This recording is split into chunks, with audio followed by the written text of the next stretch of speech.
السلام عليكم. انا دكتور محمد فكري عيطة.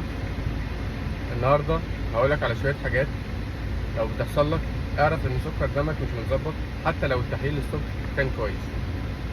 اولا، السكر مش رقم بس. في ناس تحليلهم بيكون كويس جدا لكن جسمهم بيصرخ ويقول لا، في حاجه غلط.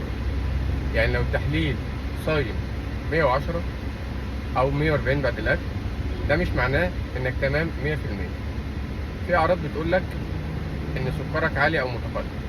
اول حاجه، نوم كتير او خمول طول اليوم. تاني حاجه، عطش مستمر وجفاف في الحلق.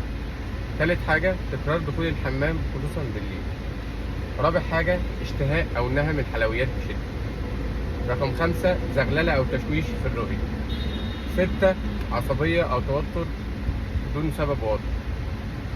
دي علامات ان في خلل في السكر في الدم على مدار اليوم، وممكن يكون بيفوق وبيقع تاني.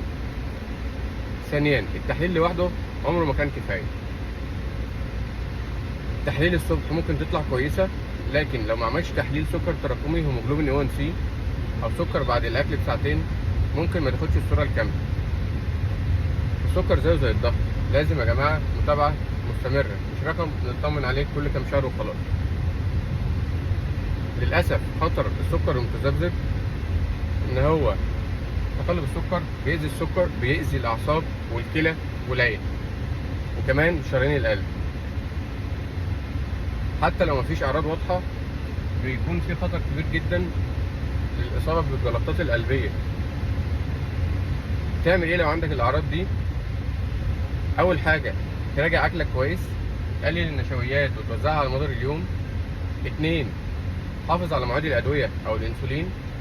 3، تنام كويس لان النوم بيساعد في تظبيط السكر.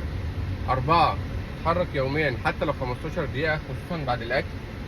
5، اعمل تحليل سكر تراكمي، سكر بعد الاكل. اهم حاجه تسمع جسمك كويس، مش بس تحليلك.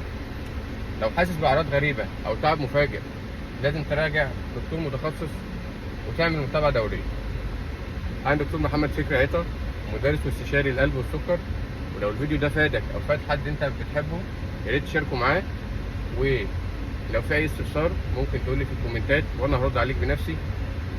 وعاوزك تقول لي حسيت بحاجه زي دي قبل كده او في حاجه بغلط في جسمك رغم ان التحليل كانت كويسه. اشوفكم على خير.